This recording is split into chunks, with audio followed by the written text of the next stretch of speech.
La dernière nouvelle est tombée il y a quelques secondes. L'Iran rejette l'accord américain sur le programme nucléaire. C'est le Wall Street Journal qui le rapporte. Les négociations de Genève se sont soldées par un échec.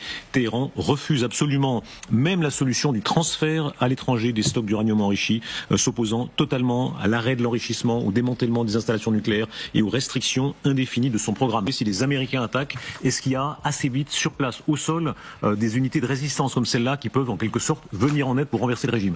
Les gardiens de la révolution sont redoutables. Est-ce qu'ils vous font peur? On n'a pas peur des gardiens de la révolution iraniens. C'est eux qui doivent avoir peur de nous. On va leur montrer notre force. Alors ces combattants n'espèrent qu'une chose maintenant, que les États-Unis et Israël lancent des bombardements sur l'Iran. Eux attendent le feu vert pour traverser la frontière iranienne. Les interlocuteurs qu'on a, qui sont d'anciens membres du Mossad, disent que la CIA coopère en Iran même avec le Mossad. Donc il y a effectivement... Il y a des agents sur place, c'est pas forcément des Américains, mais des agents sur place. Qui arme et entraîne réellement ces groupes armés prêts à s'infiltrer en Iran si l'entité ose bombarder Téhéran? À les entendre, on croirait que les États-Unis orchestrent une guerre asymétrique planifiée dans les moindres détails. Déstabilisation interne, cyberattaques paralysantes, frappes soi-disant chirurgicales sur les installations nucléaires et élimination ciblée de généraux. Les Américains savaient dès le départ que les Iraniens ne céderaient jamais sur leur ligne rouge.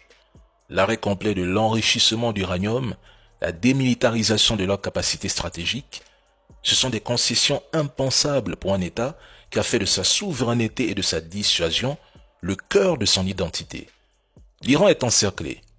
Des autorités proches de l'administration Trump, des voix pro-entité et certains dirigeants estiment que c'est le moment idéal d'attaquer l'Iran. D'autres voient une fenêtre ouverte pour faire plier les autorités iraniennes, mais l'Iran ne pliera pas, et des frappes même limitées pourraient au contraire renforcer le gouvernement. Ils ne capituleront pas sur ce qui menace leur existence. Une frappe de l'entité, ou américaine, les pousserait à escalader plutôt qu'à plier. Des strikes prolongés épuiseraient les stocks américains sans garantir le collapse et pourraient solidifier le régime en interne. L'Iran ne se bat pas seulement pour des centrifugeuses ou des missiles. L'Iran se bat pour sa mémoire, pour sa légitimité, pour ne pas devenir un pion sacrifiable dans le grand échiquier mondial. Avant tout ce qui se déroule contre l'Iran aujourd'hui, combien de gouvernements hostiles aux États-Unis, à l'Occident, ont réellement chuté?